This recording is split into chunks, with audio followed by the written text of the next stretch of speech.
Bonsoir tout le monde.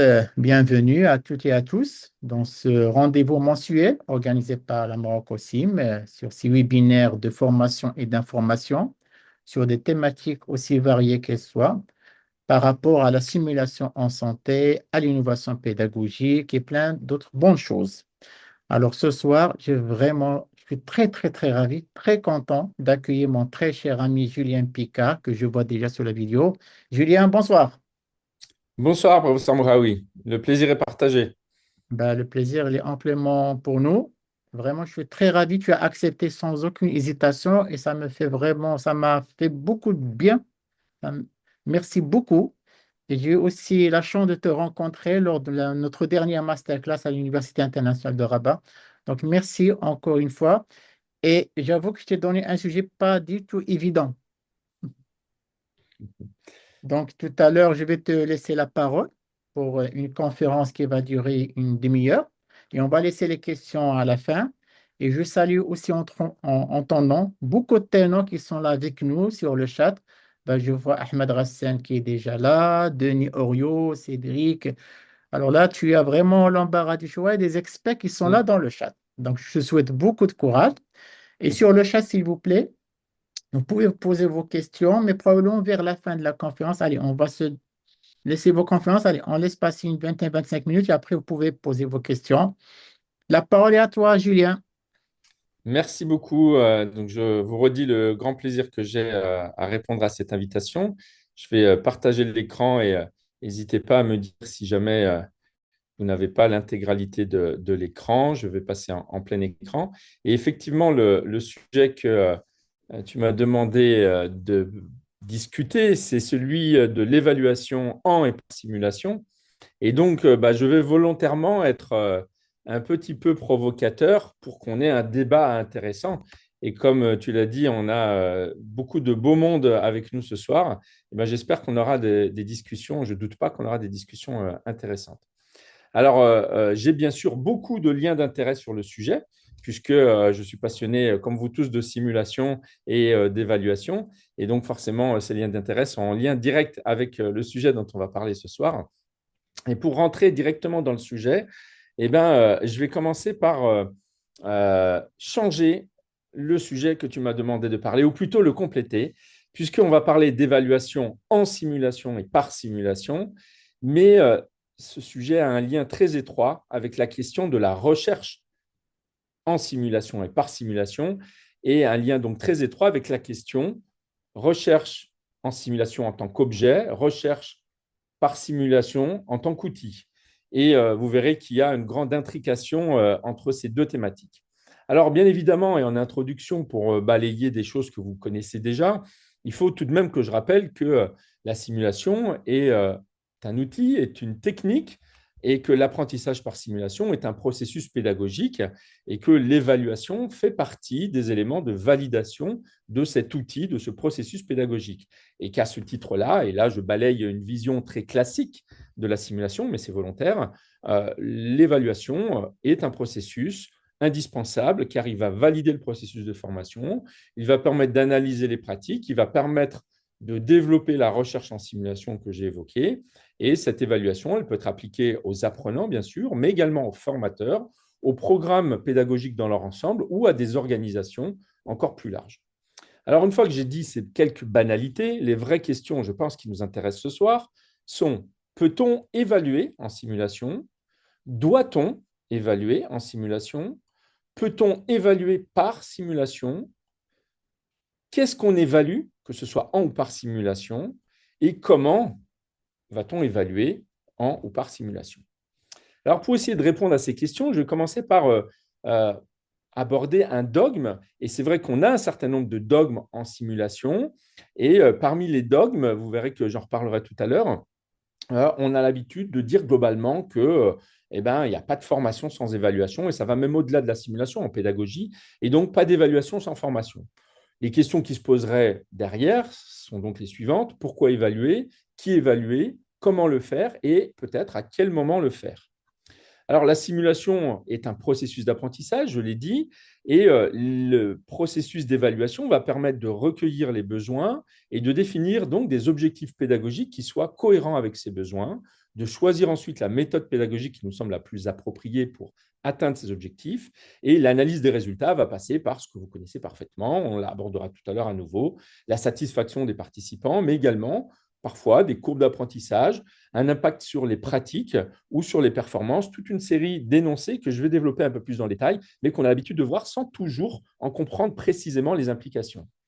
Si on s'intéresse ainsi à la description de la simulation comme un processus pédagogique qui nous permet d'améliorer notre performance dans le temps, eh bien, les objectifs pédagogiques doivent être ciblés sur un niveau de performance, un niveau de compétence qui soit suffisamment élevé pour intéresser et attirer la curiosité et l'attention des participants, mais pas trop élevé pour que leur capacité à les atteindre reste intacte. Alors, je vous ai dit que j'essaierai de balayer un certain nombre de dogmes et dans la discussion, on pourra en reparler. Mais comme ça, spontanément, je voyais 3 dogmes en simulation. Le patient, le mannequin, ne doit pas mourir. En tout cas, c'est des dogmes qu'on m'a appris quand j'étais petit. Il n'y a pas de simulation sans débriefing et on doit avoir une attitude d'absence de jugement. On rediscutera de ces dogmes, si vous le souhaitez, lors de notre débat après, mais la question de l'absence de jugement va tout de suite être mise de côté, puisque pour moi, l'évaluation, c'est un jugement de principe. C'est un jugement des apprenants, leur savoir, leur savoir-faire, leur savoir-être. Ça peut être un jugement des enseignants par les apprenants, ça peut être un jugement des enseignements, et on peut jouer sur les mots, faire de la sémantique, mais un jugement, c'est une évaluation et vice-versa. Alors, l'absence de jugement en simulation veut dire absence de jugement des personnes, absence de jugement des individus, mais par contre, jugement, évaluation des processus, de ce qu'on observe pour essayer d'en tirer des explications sur un comportement observé et derrière un processus mental qui nous permet d'être efficace sur le plan pédagogique. Ce qu'on veut dire par là, c'est que l'évaluation doit être portée non pas sur les individus, mais sur les processus observables, parce que la plupart du temps, c'est avec nos yeux que l'on va évaluer, et donc que l'évaluation doit être argumentée. Alors, qui évaluer? Qui peut évaluer? Alors, on peut s'évaluer soi-même, et vous savez qu'il existe des grilles d'évaluation qui permettent effectivement d'être remplies soit par les participants eux-mêmes, soit par leurs pairs, et certains travaux réalisés par nos collègues ont mesurer l'impact que pouvait avoir un débriefing réalisé par les apprenants eux-mêmes, un auto-débriefing avec l'aide de grilles. L'évaluation, elle peut porter sur les participants, bien sûr, mais elle peut aussi porter sur les enseignants. Et à ce compte-là, l'évaluation peut être faite par les autres, en l'occurrence les apprenants. Alors, on sait au moment du débriefing que tous les arguments, tout ce qui va être annoncé par un apprenant lui-même a plus de poids que tout ce qui va être annoncé par ses pairs, qui a plus de poids que ce qui va être annoncé par ses maîtres. On pourrait dire la même chose pour l'évaluation des apprenants et l'évaluation des encadrants. Mais dans ce cas-là, difficile de demander aux encadrants de s'évaluer eux-mêmes ou d'être évalués par leurs pairs. C'est pourtant un processus qu'on va voir intéressant de mettre en place. Alors, si on s'intéresse aux modalités d'évaluation, je ne vous apprends rien en décrivant 4 grands types d'évaluation: l'évaluation formative, l'évaluation indicative, pure observation, qu'on appelle parfois évaluation diagnostique, et puis l'évaluation certificative ou sélective, qu'on va parfois appeler évaluation sommative. Cette évaluation formative est celle sur laquelle je vais passer le plus de temps, puisqu'elle est au cœur du processus pédagogique qui est la simulation. Et donc, je vais commencer par vous parler de l'évaluation par simulation. L'évaluation formative vise à améliorer le processus d'apprentissage pour détecter les difficultés de l'apprenant et lui venir en aide. Elle a donc une fonction, cette évaluation pédagogique. Cette évaluation formative va privilégier la régulation en cours de formation, d'où l'intérêt du feedback, l'apprenant régulant ses propres apprentissages, l'enseignant adaptant son dispositif d'enseignement à l'apprenant. L'objectif n'est pas de mettre une note, ou alors cette note n'est qu'indicative, mais d'aider, d'accompagner l'apprenant dans son processus d'apprentissage. On peut ainsi décrire la simulation comme un processus au cours duquel les apprenants vont appliquer des procédures, des raisonnements, des modes de fonctionnement connus, alors que les formateurs vont s'intéresser à l'analyse des connaissances et des comportements et permettre à ces apprenants de les analyser eux-mêmes au moment du débriefing pour mettre en place des actions. Et la verbalisation à voix haute va permettre, entre autres outils, de transférer les apprentissages et d'utiliser ce qui a été connu avant la séance de simulation au cours de la séance et de l'appliquer ensuite dans la vie réelle.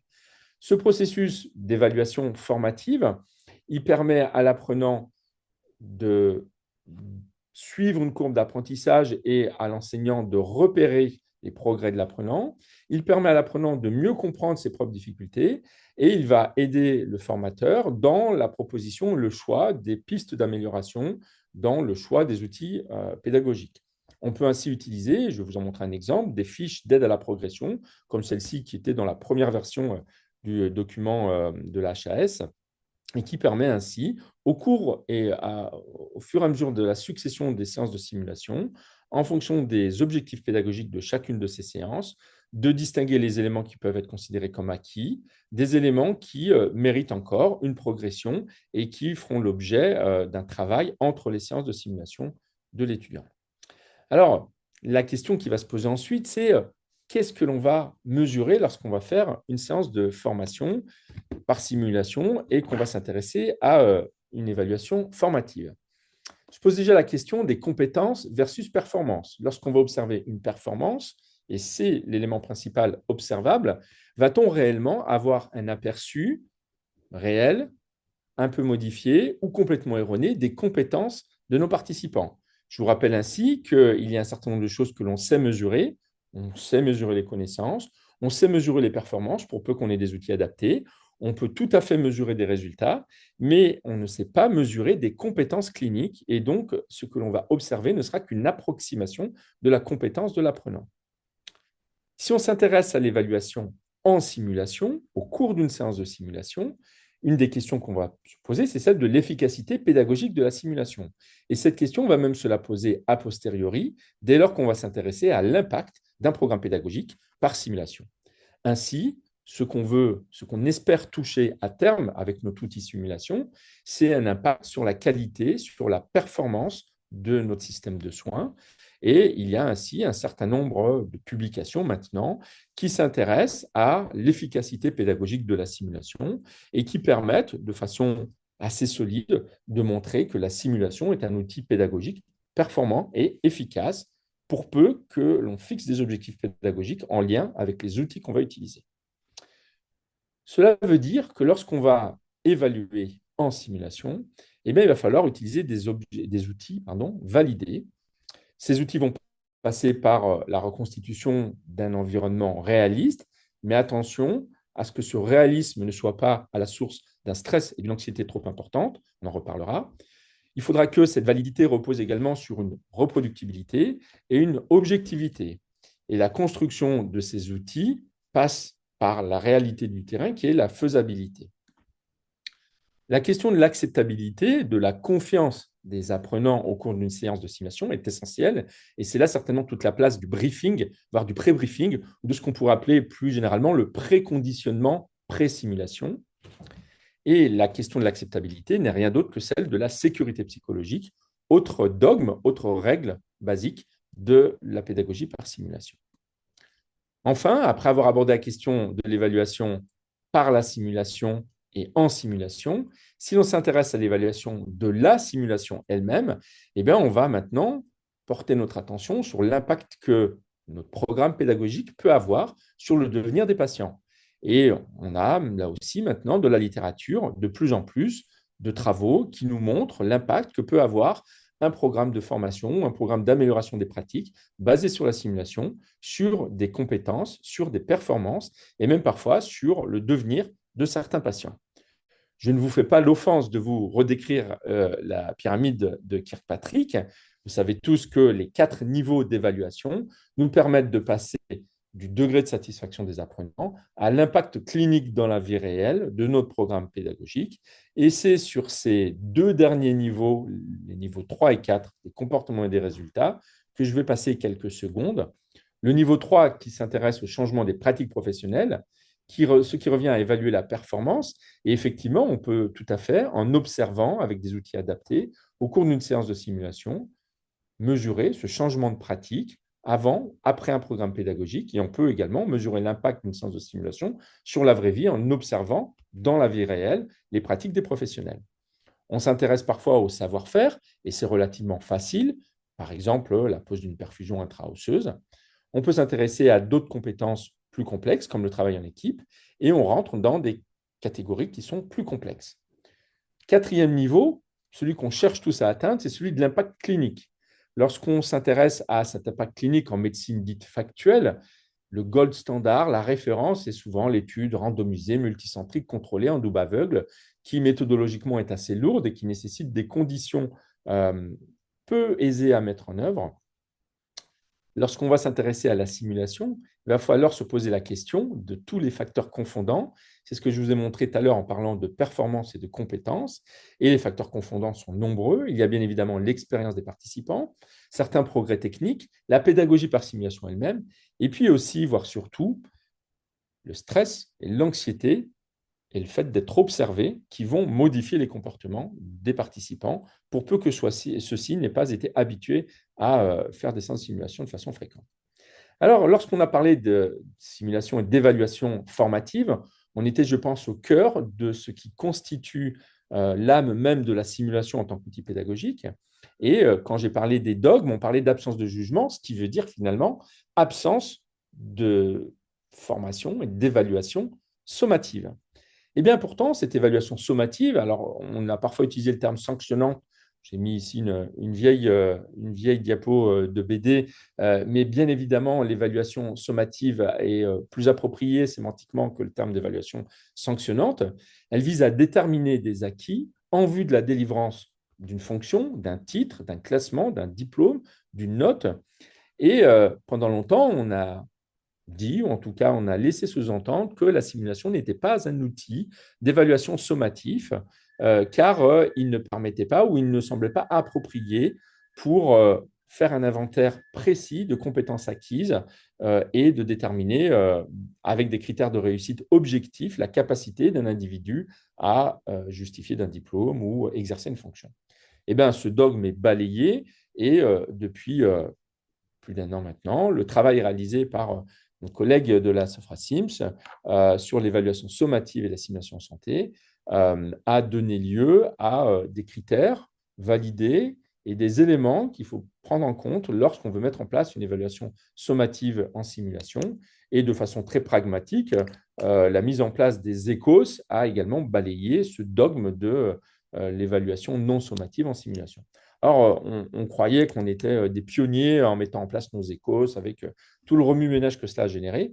Mais je sais très bien que des collègues à Rabat faisaient des écos depuis pas loin d'une dizaine d'années et que des collègues à Beyrouth faisaient des écos depuis plus de 15 ans.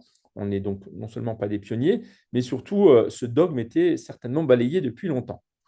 Alors, vous avez ici un exemple pratique d'une station d'écos qu'on utilisait pour nos écos blancs à Grenoble, pour nos écos formatifs cette fois-ci, mais qui visait à préparer nos étudiants pour un examen. Et vous voyez comment est-ce qu'on peut, ici c'était une station sur l'hygiène, comment est-ce qu'on peut évaluer de façon pondérée, donc sommative, avec des valeurs, certaines compétences ou la réalisation de certaines compétences, ce qui nécessite quand même de construire des critères de jugement et des grilles qui ne sont pas forcément simples à remplir de façon répétée et rapide pour de nombreux étudiants à la suite les uns des autres. Alors, la question qui se pose ensuite, c'est celle d'évaluation des formateurs. Alors, première chose que je dis souvent à un formateur, c'est souvenez-vous quand vous étiez vous-même des apprenants, et plusieurs techniques permettent d'évaluer, voire d'auto-évaluer la performance des formateurs. C'est tout d'abord le méta-débriefing ou débriefing de débriefing. Et on peut aller très loin hein, dans les DU, on peut faire des débriefings de débriefing de débriefing. Euh, L'objectif, c'est finalement de s'intéresser à nos propres pratiques et d'asseoir la légitimité que les formateurs vont avoir. Cette légitimité ne peut pas reposer uniquement sur un statut, être un formateur, être un professeur, être un chef de service. Bien évidemment, ça ne suffit pas. Et elle doit reposer sur la définition claire d'objectifs pédagogiques et de critères de jugement le plus objectif possible. Ça veut dire qu'il faut respecter l'importance du briefing et c'est à mes yeux essentiel pour une évaluation réussie, qu'il s'agisse d'évaluation des apprenants et des formateurs, que les règles soient clairement posées et le respect de l'évaluation des situations et non des personnes. On en revient au dogme absence de jugement. Jugement, oui, mais pas jugement des personnes. Seule cette évaluation, méta-évaluation des formateurs permet de préjuger d'une qualité suffisante du processus pédagogique et de l'évaluation elle-même. Et j'ajouterais que la nature et le niveau de formation des formateurs, ajouté à la fréquence des sessions délivrées, permet d'avoir une idée de la qualité des formateurs ou de la qualité, et j'ai dit qu'on ne jugeait pas les personnes, donc non pas des formateurs, mais de leurs prestations d'encadrement et la satisfaction des apprenants, au-delà de porter sur des questions relatives au contenu de la séance pédagogique, peut tout à fait porter sur des questions relatives à la performance des formateurs, des encadrants au cours d'une séance de simulation. On peut là aussi passer par de l'auto-évaluation, par l'évaluation par les pairs, exactement de la même façon que pour l'évaluation des apprenants. Et il existe des échelles d'évaluation du débriefing. Je ne fais que vous en montrer une avec la DASH, mais il existe bien évidemment dans la littérature de nombreuses autres échelles d'évaluation ou d'auto-évaluation des débriefings pour les encadrants eux-mêmes. Alors, si j'essaye finalement de me mouiller un petit peu, et on va pouvoir en discuter, j'espère, je dirais que l'évaluation en simulation, oui, elle est indispensable. C'est elle qui fait la différence entre un jeu et la pédagogie. Et la pédagogie n'est pas un jeu, c'est-à-dire qu'on peut utiliser des ressorts ludiques, c'est ce qu'on fait dans des serious games, mais le terme jeu est trop trivial pour qu'il puisse s'appliquer de façon pertinente à la puissance de l'outil qu'est la simulation. C'est le seul moyen de donner une légitimité scientifique à travers des travaux de recherche avec une méthodologie solide pour valider la façon dont on va mettre en place nos processus pédagogiques et dont on va juger de leur pertinence. Et donc, le seul moyen d'être dans la bonne direction, c'est de construire des outils valides et adaptés à nos critères de jugement. Et là aussi, dans la littérature, on a un certain nombre d'éléments qui nous permettent de suivre une méthodologie. C'est le cas de la validité d'une hypothèse qu'on doit essayer d'étayer à chaque étape de la vie de l'outil de mesure, dans sa construction, mais également dans son développement, dans son rodage, son test, et ensuite dans son utilisation et de façon continue, puisque un outil pourra être efficace et pertinent à une certaine période pendant une durée de vie donnée, mais ne plus l'être au bout de 5-10 ans d'utilisation, par exemple. Et je ne fais que vous citer un des cadres décrits, qui est celui de Messi, qui propose 5 sources de preuves de validité pour s'assurer de la validité d'un outil d'évaluation. Si j'essaye donc, et ce sera ma conclusion, de répondre aux questions que j'ai posées en introduction, mais j'attends vos propositions pour en discuter ensuite. Peut-on évaluer en simulation? Doit-on évaluer en simulation? Peut-on évaluer par simulation? Et qu'est-ce qu'on évalue? Comment on le fait? Eh bien, peut-on évaluer en simulation? Oui, mais il faut à tout prix des outils validés. Doit-on évaluer en simulation? Ma réponse est oui, clairement, car c'est le fondement pédagogique de l'évaluation formative en tout cas. Peut-on évaluer par simulation? Oui, mais il faut pour cela utiliser non seulement des outils validés, mais avoir, vous le verrez après, une légitimité des encadrants. Qu'évalue-t-on lorsqu'on évalue en ou par simulation? Eh bien, on évalue beaucoup de choses et le risque principal, c'est de tout mélanger puisqu'on va évaluer un comportement observable et donc une performance, mais on va également évaluer le résultat d'un stress généré, d'une anxiété induite, notamment par notre briefing et par les conditions expérimentales dans lesquelles on va réaliser la simulation. Comment évalue-t-on? Eh bien, en construisant des objectifs et des modalités d'évaluation qui soient fonction de l'évaluation qu'on veut faire. Lorsqu'on veut évaluer une compétence technique, il faudra que ces objectifs de la séance soient en lien avec cette évaluation et que les modalités utilisées soient des critères de jugement objectifs, mesurables, en lien avec cette compétence technique. Enfin, la légitimité de l'évaluateur et la validité de l'outil sont indispensables à la validité de l'évaluation, même en tant que concept. Et c'est uniquement grâce à cette légitimité et à la validité de l'outil que les apprenants, bien conscients des règles de la séance de simulation, auront un comportement qui sera conforme à ce que l'on souhaite observer et dont l'évaluation sera donc conforme à ce que l'on veut leur enseigner. Je vous remercie. Très bien. Merci, Julien. Donc, peut-être, voilà, très, très bien. Ben, en tout cas, c'était un tour d'horizon très exhaustif. On a appris beaucoup de choses et tu as été suffisamment provocateur en citant cette histoire des trois dogmes, et particulièrement le mannequin ne doit pas mourir, pas de jugement, la bienveillance. Et en tout cas, merci beaucoup et personnellement, j'ai beaucoup appris. Donc, on va lancer la discussion. Alors, pour les personnes qui nous assistent, vous pouvez poser la question soit sur le chat, soit vous pouvez prendre le micro et la vidéo et voilà, poser votre question. Alors déjà, avant que les questions arrivent, j'aimerais quand même donner la parole à Ahmed Rassan Adib qui est là. Dodo, tu es là, bonsoir. Bonsoir. Alors, je sais que c'est un sujet qui te tient particulièrement à cœur. Voilà. Et oui, oui. D'abord, c'est un énorme plaisir de voir mon très cher ami Julien. Ça fait longtemps qu'on n'a pas eu l'occasion de discuter, de se voir de façon prolongée. À ton habitude, tes présentations sont top du top. Tu nous as habitués à ce genre de, de présentations pertinentes, claires. On point. Effectivement, moi aussi j'étais marqué par la réflexion a été au paroxysme au niveau des dogmes, des trois dogmes que tu avais cités. Euh, mais là, par rapport à la mort, on a toujours soulevé cette problématique. Euh, on est dans le monde francophone beaucoup moins sur cette notion, on essaie de l'éviter au maximum. Et finalement, peut-être que même dans l'évaluation formative, en simulation, peut-être que la mort pourrait être une possibilité à envisager. Bien entendu, accompagné d'un débriefing par la suite, dans la bienveillance. Et donc, c'est là où, quand on a des situations de stress, d'anxiété majorée, la bienveillance devrait être à son paroxysme. Quoique le dogme de la bienveillance est à discuter, effectivement.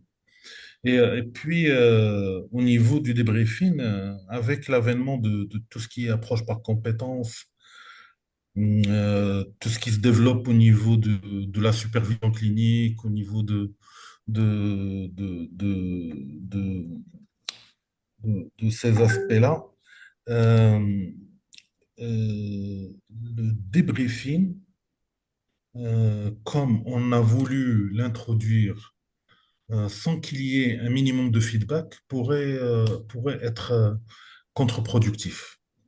Ouais. Donc, il faudrait qu'on revienne aussi à la notion de feedback, mais le feedback bien positionné, bien mené, sans que ça se transforme en cours magistral. Donc, voilà les réflexions que j'ai eues.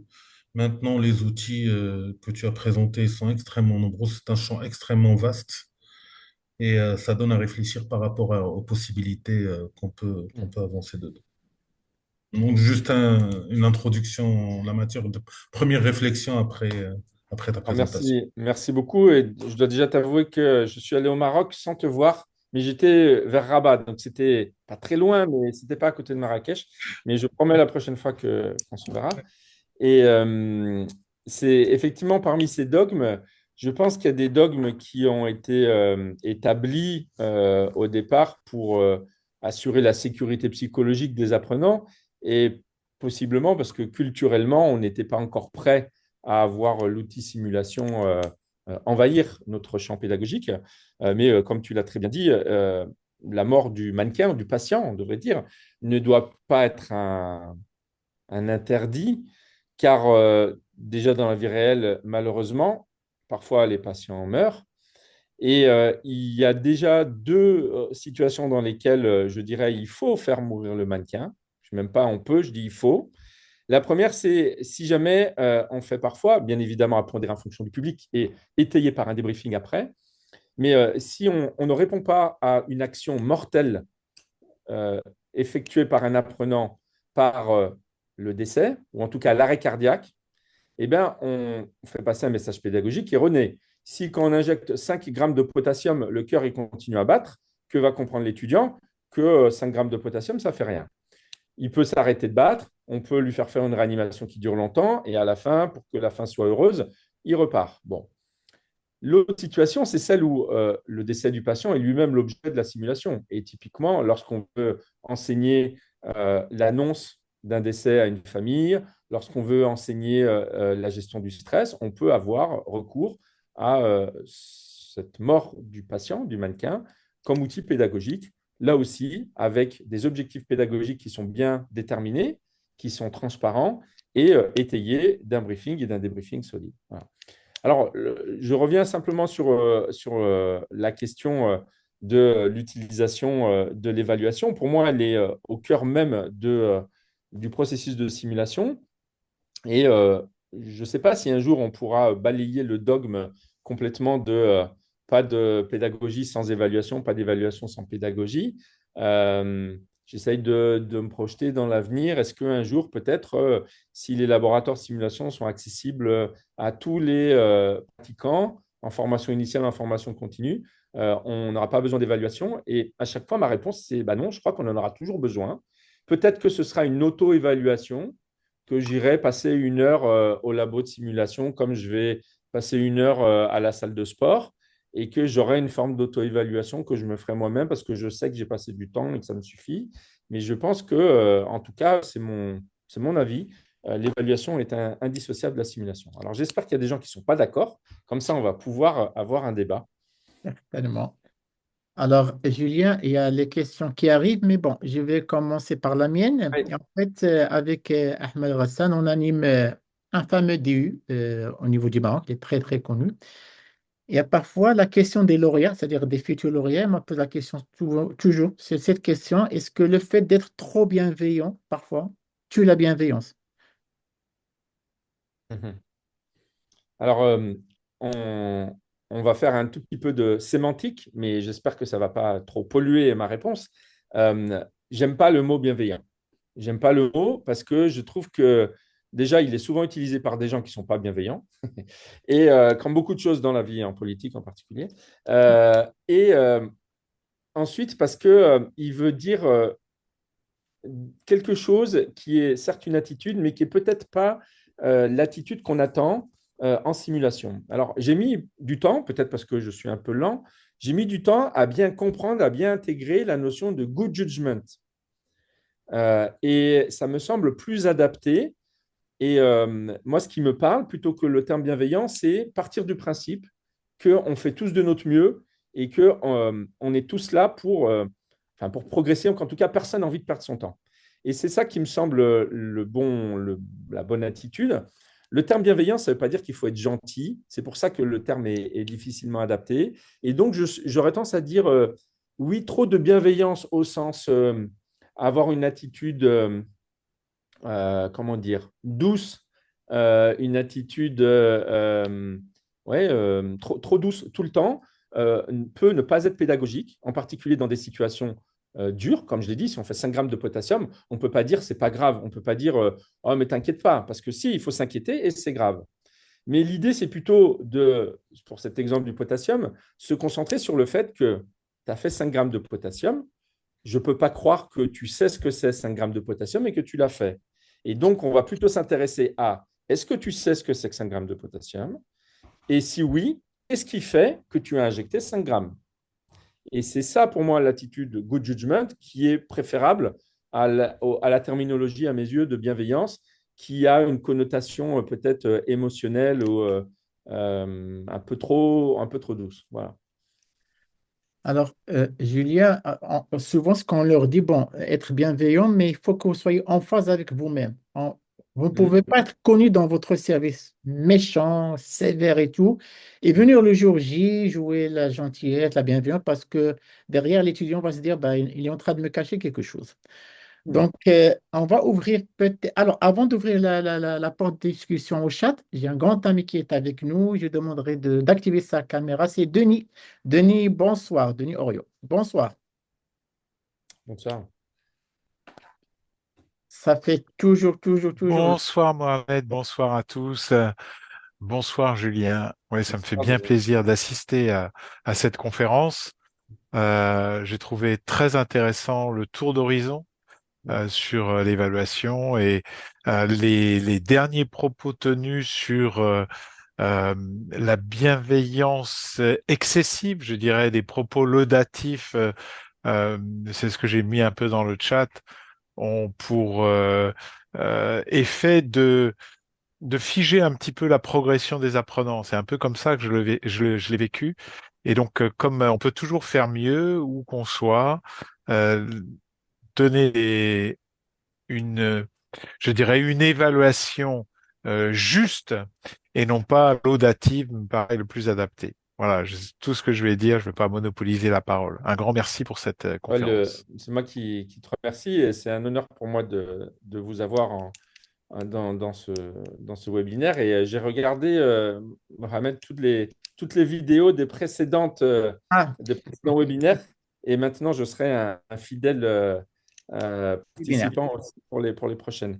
Euh, il y a des choses, je pense que peut-être pour compléter, il y a certainement des concepts que l'on défend aujourd'hui qui ne seront plus défendables dans 5 ou 10 ans, tout comme il y a des concepts qui l'étaient il y a quelques années.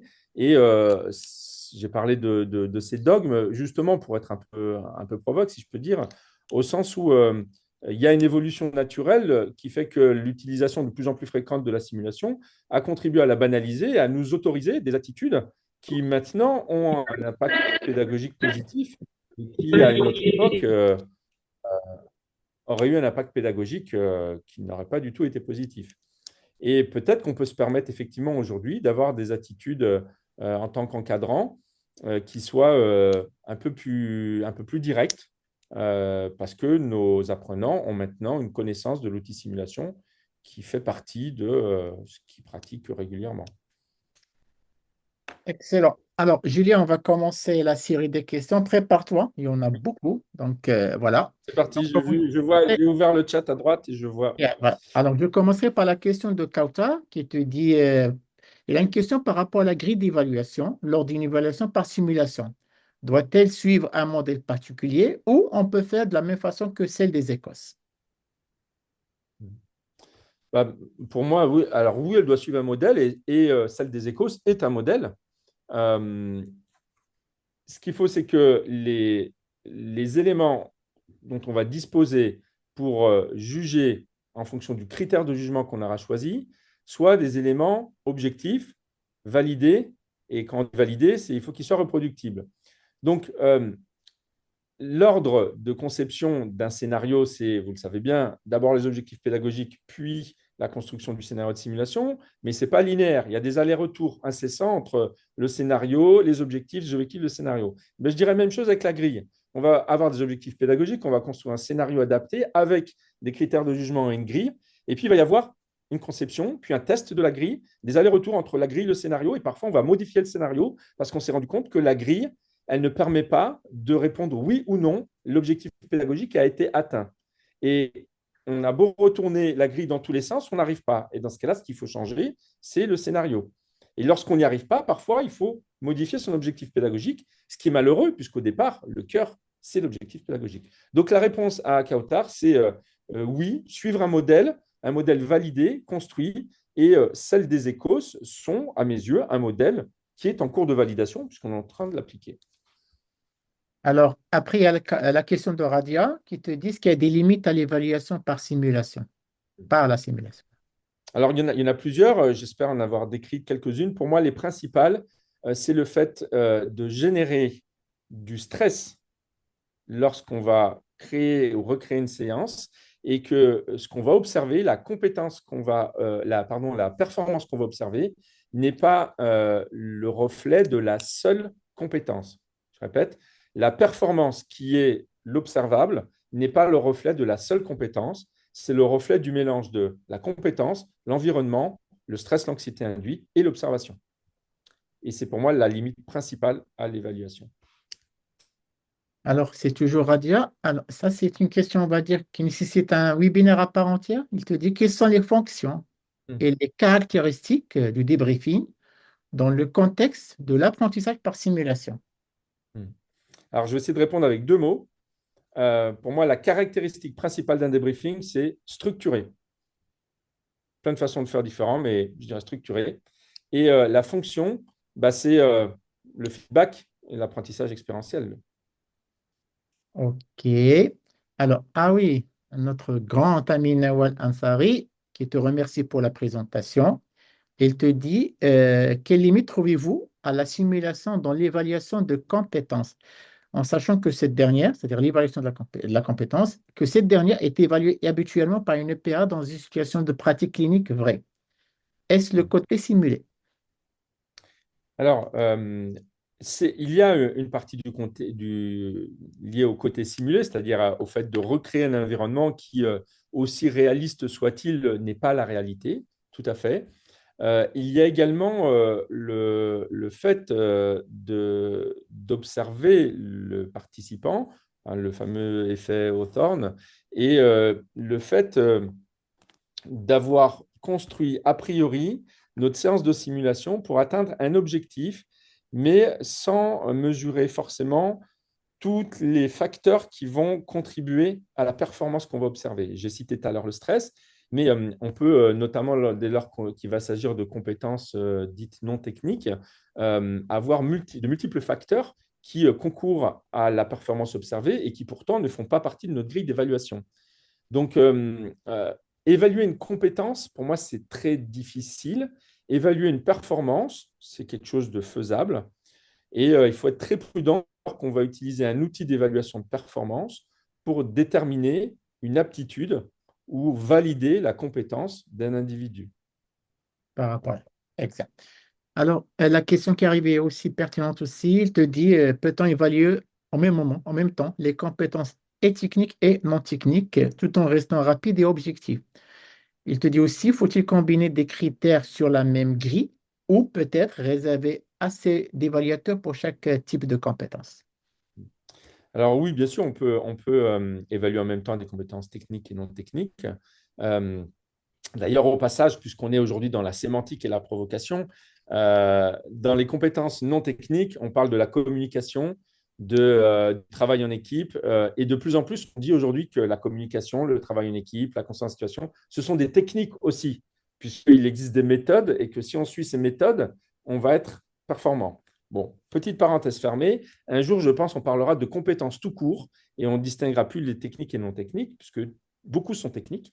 Une fois cela dit, on peut tout à fait, dans un scénario, les combiner. Euh, je pense que ce n'est pas de les combiner qui peut poser question, c'est le fait du nombre de compétences que l'on souhaite évaluer. Tout comme lorsqu'on va faire une étude, on va déterminer un critère de jugement principal et quelques critères de jugement secondaires. Mais il n'y aura pas plusieurs critères de jugement principaux et on va essayer de faire en sorte qu'il n'y ait pas trop de critères de jugement secondaires. Bah, de la même façon, si on veut avoir une évaluation validée, avec par exemple les fameux critères de Messick, eh bien, il faut réduire certainement le nombre de critères et se restreindre à un certain nombre, je ne sais pas, peut-être 3, 4 Oui, compétences, techniques ou non techniques, peu importe. Augmenter le nombre d'évaluateurs va permettre de réduire la variabilité interévaluateur, mais c'est un autre critère, ce n'est pas la même chose que de se les séparer avec certains qui évalueraient certaines compétences et d'autres d'autres. Et puis, ça demande des ressources et ça peut être une limite. alors Julien, je vais couper le rythme des chats en te posant une autre question à moi. Parce qu'il y a des situations où c'est-à-dire on évalue le formateur durant son débriefing par les débriefés. Est-ce que le fait que le Mhm. formateur sait qu'il va être évalué par les débriefés peut peut-être changer sa façon de faire son débriefing? Parce qu'il sait qu'il va être évalué par les débriefés. Est-ce qu'il n'y a pas un biais Mhm. derrière? Alors, je pense que oui, ça peut changer sa façon de faire le briefing, mais je pense que ça peut le changer plutôt en bien, c'est plutôt positif. Et donc, je pense, enfin, j'inciterai à ce que ce soit fait, mais j'aurai aussi la même réponse que pour l'évaluation des débriefés. Ce qui compte, c'est que les règles aient été annoncées à l'avance. D'où l'importance, encore une fois, du briefing. C'est-à-dire que si lors du briefing, on a bien évalué et bien exposé les règles de fonctionnement, sur quoi est-ce que les apprenants seront évaluer et comment, et qu'on leur a dit qu'ils évalueraient eux également et comment le débriefeur, l'instructeur, eh ben, les règles me semblent transparentes et bénéfiques pour la qualité du débriefing des deux côtés. Alors, je reviens au chat, Julien, parce que Hafid, il te pose la question suivante. Les compétences non techniques, ils ne sont pas toutes enseignées par simulation. Peut-on quand même les évaluer Alors, elles ne sont pas toutes enseignées par simulation, mais il y a d'autres uniquement par choses. simulation, c'est-à-dire? C'est-à-dire, il n'y a pas Ouais. que la simulation. Donc, peut-on les évaluer? Alors, je pense que c'est une bonne question. Je pense on peut les évaluer par simulation, mais qu'on peut aussi évaluer une partie de ces compétences non techniques par d'autres moyens que la simulation. Si on prend, je sais pas moi, des évaluations très théoriques sous forme de QCM ou de tests de concordance de script, on peut approcher là aussi le niveau de connaissance de certains aspects de ces compétences non techniques. Qu'est-ce que je peux prendre comme exemple? Dans la communication, par exemple, la compétence communication, elle semble facile à évaluer à partir du moment où on va faire une simulation d'échange, de communication entre deux participants. Mais on Ouais. peut aussi tout à fait évaluer la communication par des tests de concordance de script où on va poser des questions pour savoir qui porteront sur le contenu de la communication, sur les modalités de communication, et ça nous permettra d'approcher la connaissance que le participant a de l'outil communication. Mais ça ne nous permettra pas de savoir si le participant a une pratique et donc une compétence d'utilisation de ses connaissances. Je ne sais pas si je suis Ouais. clair.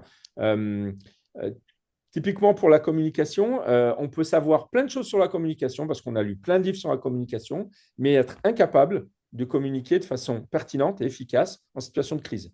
Et là, je pense que dans cet exemple, la simulation sera l'outil le plus pertinent pour évaluer la communication. Alors, Julien, notre ami Meissa de la Tunisie, il te dit ce qu'il y a un moyen, c'est-à-dire que pensez-vous de l'intégration de la simulation comme moyen d'évaluation sommative pour les résidents, comme le modèle canadien. Et elle parle particulièrement des résidents d'anesthésie et réanimation. Je pense qu'on y est en fait, hein. C'est vrai que le déploiement des ECOS pour les externes, donc avant les résidents et les internes, n'est à mon avis qu'un délai avant l'utilisation de l'outil pour nos résidents. En fait, là où on a encore un travail et un travail culturel à faire, c'est dans l'utilisation régulière et presque quotidienne de la simulation comme outil de maintien de ses compétences et donc une intégration à la formation continue. Et ça passera par la reconnaissance du temps de simulation comme du temps de travail. On a aujourd'hui encore une dissociation, le temps de travail et puis le temps de formation. Mais quand on est en formation, on travaille, on n'est pas en vacances, on n'est pas à la maison.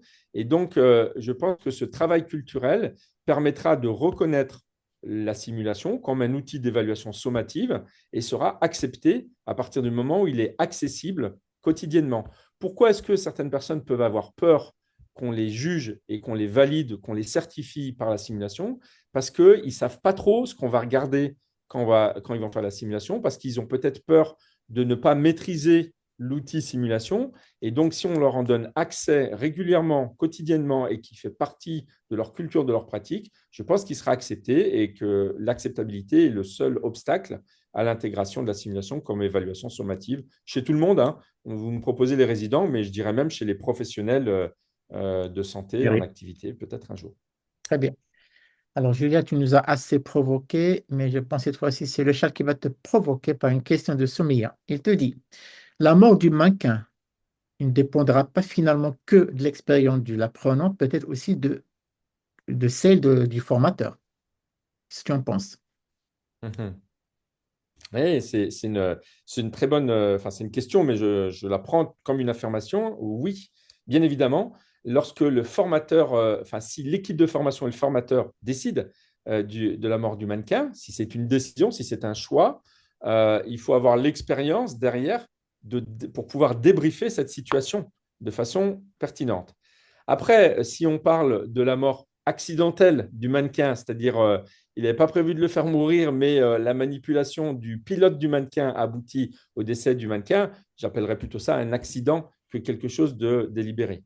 Mais ma réponse est oui, très clairement, l'expérience du formateur entre en ligne de compte lorsqu'on va choisir délibérément de faire mourir le mannequin. OK. Alors, d'une façon sommaire, Meriem te pose la question suivante, c'est-à-dire, quelles sont les meilleures pratiques pour assurer l'objectivité et la fiabilité des évaluations en simulation? Alors, je pense que c'est de suivre une méthodologie. J'ai évoqué les critères de Messick. Il y a d'autres façons. C'est vrai que le cadre de Messick est peut-être un peu lourd, mais les preuves de validité, c'est ce qu'on va appeler la validité de contenu, du processus de réponse, de la structure et de la relation avec les autres variables. C'est-à-dire qu'en fait, on va s'intéresser à savoir est-ce que ce qu'on mesure, est-ce que le critère de jugement qu'on choisit pour évaluer mesure bien ce qu'on veut mesurer? Est-ce que ça mesure bien ça? Et est-ce que ça ne mesure que ça?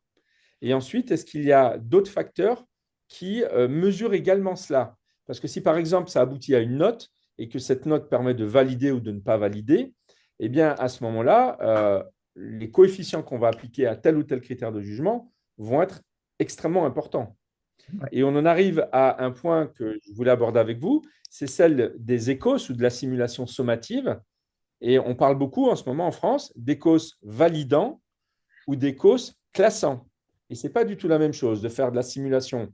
On est d'accord pour dire qu'elle sera sommative, mais elle est validante, c'est-à-dire qu'on a un ensemble de compétences qu'on souhaite évaluer à travers un ensemble de performances.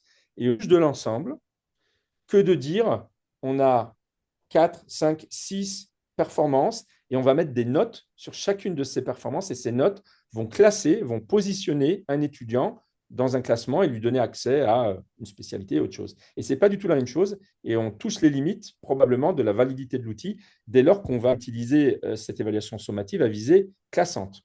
Ouais. Alors, si jamais on tombe sur un scénario où il y a plusieurs actes de soins, c'est plus probable. Alors, il y a Halima qui te pose la question suivante, doit-on préparer une grille d'évaluation pour chaque acte ou on mélange tout quoi? Je pense que si on a construit un scénario, il y a plusieurs actes de soins qui n'ont rien à voir entre eux, on s'est compliqué la vie. Je ne dis pas que c'est un mauvais scénario, mais on s'est compliqué la vie. Et donc, j'aurais tendance à dire soit les différents actes de soins, ils ont des liens entre eux et on maîtrise ces liens. C'est-à-dire que la réalisation d'un acte permet de continuer, d'enchaîner avec un autre acte, etc. Et dans ce cas-là, une seule grille d'évaluation est bien. Soit on ne maîtrise pas les liens qu'il y a entre les différents actes, et là, on court à la catastrophe au moment du débriefing ou de l'évaluation.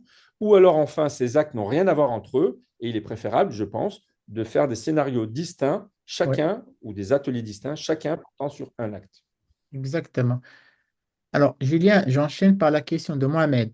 Il te dit comment surmonter l'illusion de sécurité en simulation, on sait que c'est un mannequin, et qui peut donner l'impression que l'on peut tout essayer sans risque, sachant que les mannequins ne meurent pas naturellement comme un véritable patient. Le dilemme. Hmm. Alors, déjà, je dirais, je ne sais pas s'il y a toujours, en tout cas, une illusion de sécurité. On a beaucoup de participants et d'étudiants qu'on voit plus stressés en simulation que dans la vraie vie. Ouais, Et à des fois, j'ai envie de lui dire oh, réveille-toi, c'est un mannequin. Et, donc, je ne sais pas si cette illusion, elle est tout le temps là. Néanmoins, il y a un certain nombre de tips qu'on peut proposer. Il y a celui, lorsqu'on fait la présentation du mannequin, de ne plus l'appeler le mannequin, mais de l'appeler le patient. Vous connaissez tout ça. Et ouais, à partir du moment où on le présente, c'est le patient. On lui donne un nom, on l'appelle par son nom, première chose. On le considère comme un patient, puisque c'est un patient. Deuxièmement, il y a tous les éléments qui peuvent rajouter du stress ou de l'anxiété. Le son, on peut rajouter les odeurs mhm, et tous ces éléments-là qui font appel aux émotions, au système limbique, à la mémorisation des participants, vont être générateurs de façon souvent inconsciente et donc très puissante d'insécurité, de stress. et donc surmonter cette illusion. Mais moi, je suis plutôt inquiet dans ma pratique régulière de l'insécurité que de l'illusion de sécurité des participants. Et je fais plus d'efforts pour essayer de calmer leur stress que pour, au contraire, en générer. Ouais. Alors, Julien Oussama te pose la question suivante. Il a envie d'aborder plusieurs objectifs pédagogiques à la fois. Est-ce qu'on peut, dans ce sens, faire dérouler le débriefing comme un workshop? Euh, alors, ça dépend du nombre d'apprenants, je pense, parce que quand on va faire un débriefing, on fait un débriefing pour plusieurs participants et il faut être attentif euh, aux attitudes de ces différents participants pour ne pas passer à côté de quelque chose d'important. Et donc, si on multiplie les objectifs pédagogiques de façon trop importante, on va raccourcir le temps dédié à chacun de ces objectifs et on va augmenter le risque de passer à côté de quelque chose d'important chez un des apprenants. Moi, j'aime bien avoir la possibilité de voir dans les yeux tous les participants au moment où on parle de quelque chose d'important. Si jamais j'ai que 2 minutes pour chaque objectif, je n'aurai pas le temps de voir tout le monde dans les yeux. Donc, je dirais, on peut, mais dans une certaine mesure. Et moi, je me limite à 2, 3, 4 grands maximum objectifs pédagogiques sur un débriefing. Souvent, je fais 2 ou 3. Et parfois, je Ouais. fais choisir les participants. Je leur demande de quoi ils veulent qu'on parle. Ou alors, je leur propose, moi, on va parler de ça, de ça, de ça. Est-ce que vous êtes d'accord? Des fois, ils me disent oui. Des fois, ils me disent non, on préfère parler de ça. Très bien, on va parler de ça. Alors, Julien, il y a une réflexion et une question à la fois de Denis Oriot. Il te dit, de toute façon, pendant les scénarios, on a le temps d'oublier et les caméras et les observateurs, donc on est plus stressé par la situation clinique elle-même. D'autant plus que dans la vraie vie, on a du stress. Est-ce que la performance se rapprocherait-elle des éléments de compétences?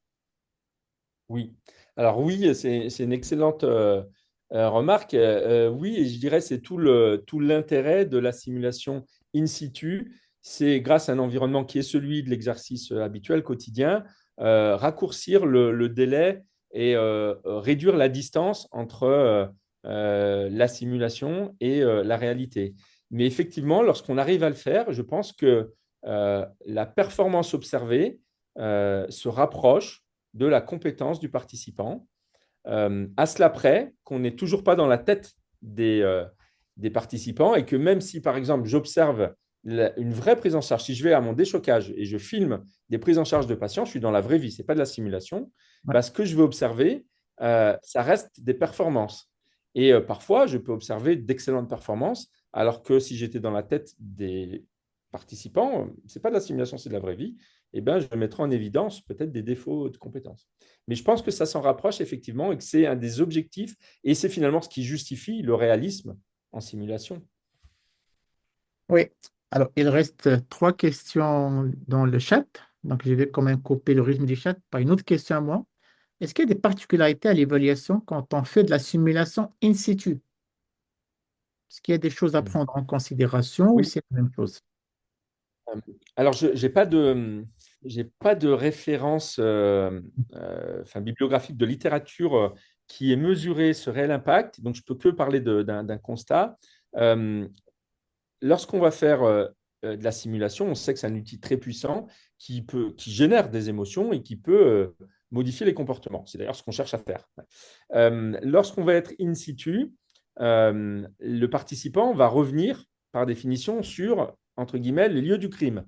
Et donc, si on génère par notre scénario des émotions fortes et qu'on ne les maîtrise pas, et c'est très ambitieux de prétendre maîtriser les émotions des apprenants, eh ben, on ne sait pas, lorsqu'il va revenir sur les lieux du crime, quel impact ces émotions générées lors de la simulation in situ vont avoir. Donc, moi, lorsque je fais de la simulation in situ, j'ai des objectifs de performance bien moins ambitieux que lorsque je fais de la simulation ailleurs qu'in situ, pour ne pas risquer ou réduire le risque d'impact émotionnel important lors du retour à la vie réelle. Ouais. Autre artifice, c'est que j'essaye d'avoir des objectifs d'équipe plutôt que des objectifs individuels pour que ce qui sera discuté lors du débriefing soit un comportement d'équipe. Et donc, je porte la discussion beaucoup plus sur des éléments organisationnels, des éléments de compétences générales d'équipe que sur des comportements individuels. Voilà. Et j'adapte les scénarios pour ça. Alors, Julien, les trois dernières questions. Donc, je vais demander des. Bon, je vais dire court et réponse courte. D'accord? Alors, celle de Kamel. Que pensez-vous de l'évaluation par simulateur? Est-ce qu'elle est suffisante pour l'acquisition et le maintien des compétences postgraduées l'andragougie? Ou bien serait-elle un préalable Réponse non. à l'évaluation en milieu réel? Ouais. Alors, je dirais non, elle n'est pas suffisante, mais qu'a-t-on d'autre à proposer? Oui, On ne va pas évaluer sur des vrais patients. c'est clair. C'est clair. Ou peut-être trouver un modèle hybride, si vous en pensez, dans les limites de possibilités. Alors, l'avant-dernière question de Soumeya, il te dit, que pensez-vous des grilles d'évaluation par les pairs, du feedback débrief sur vidéo, mais aussi du recrutement par simulation? Mhm. Voilà. Alors, je pense que tout comme le débriefing et les remarques faites par les pairs ont plus de valeur que celles faites par les instructeurs, une grille d'évaluation remplie par les pairs a plus de valeur que celle remplie par les instructeurs, pour peu que les pairs aient été formés à la grille. C'est-à-dire qu'il faut qu'ils sachent et ils aient l'habitude d'utiliser comment est-ce qu'on la remplit et il faut que, bien évidemment, il y ait une forme d'anonymisation, ce qui n'est pas toujours facile à partir du moment où les étudiants se connaissent. Ouais, Le recrutement par simulation, bah, c'est ce qu'on fait tous les jours, au sens où les internes qui passent comme apprenants sont mes futurs instructeurs dans 2 ans. c'est clair. Alors, on est plein dedans ces dernières années. Tout le monde parle intelligence artificielle. Et d'ailleurs, la dernière question, c'est par rapport à ça. Est-ce qu'il pourrait-elle enrichir l'analyse post-simulation et guider le débriefing?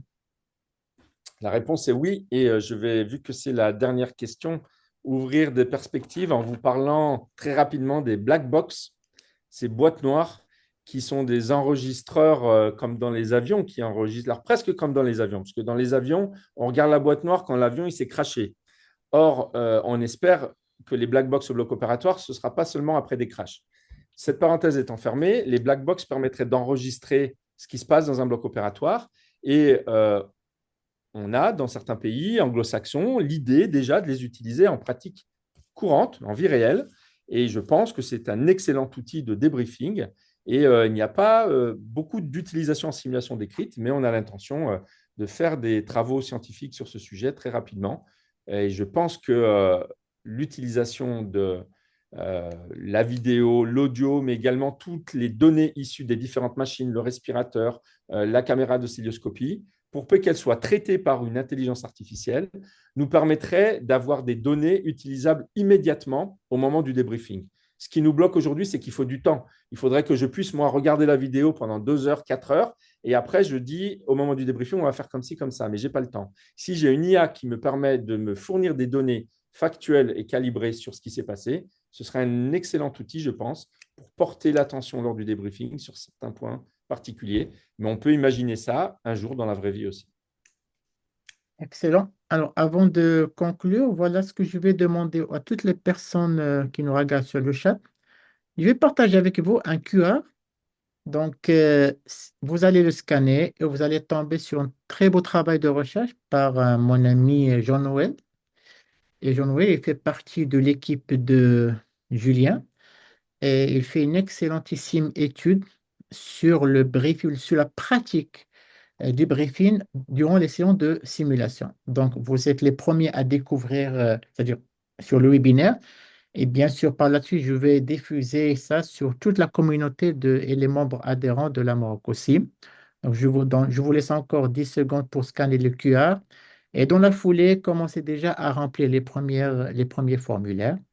Donc, encore une fois, c'est notre ami Evan Jean-Noël de l'équipe de Julien, toujours au siège du Grenoble, sur la pratique de le briefing avant la comment séance. أنا كذا هذا Avec juste votre téléphone portable. Ben, sinon, ne vous inquiétez pas, vous allez recevoir sur votre mail networking le lien de l'étude. Voilà. Donc, je vais arrêter le partage pour arriver à la conclusion. Alors, Julien, si tu as à nous dire, allez, on va dire, take un message, trois, quatre mots qu'on ne doit jamais oublier par rapport à cette thématique. L'évaluation est, à mes yeux, intrinsèquement liée à la simulation en tant qu'outil pédagogique. mais pour qu'elle soit valide, il faut des outils adaptés, adaptés aux objectifs pédagogiques et adaptés à ce qu'on veut enseigner. Enfin, la légitimité du système d'évaluation est indispensable pour avoir l'adhésion des participants et que le résultat soit accepté de tous à la fin. C'est vraiment clair, riche, pertinent, du terre à terre, pratico-pratique. Merci infiniment, Julien. Je te remercie du fond du cœur et tu le sais, vraiment, tu as accepté sans aucune hésitation. On a beaucoup appris avec toi et personnellement, j'ai beaucoup appris avec toi et je vais revoir ce webinaire à tête reposée sur YouTube parce qu'il fallait gérer à la fois plusieurs choses. Merci beaucoup, Julien.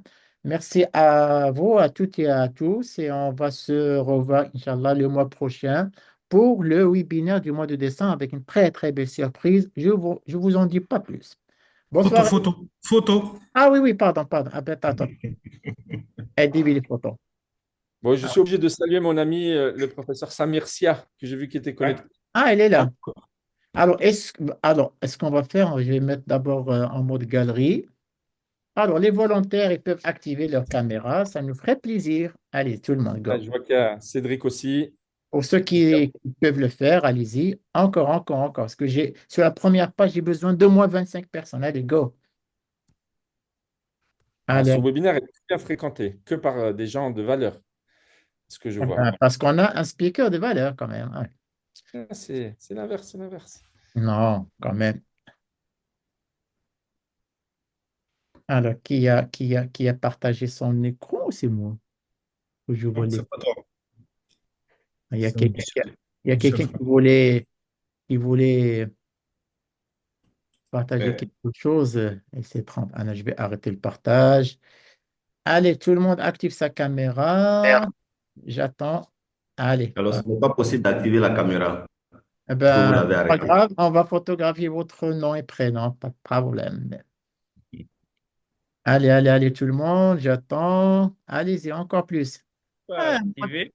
mon ami Selem Siam est là. Ben, il y a de très, très, très jolis mondes ce soir, quand même. Ah, tu as beaucoup de fans, Julien, donc pas de problème. Il faut De la qu'on chance, de la chance. Allez, à mon signal, je vais dire 3, 2, 1 et un grand sourire. C'est bon?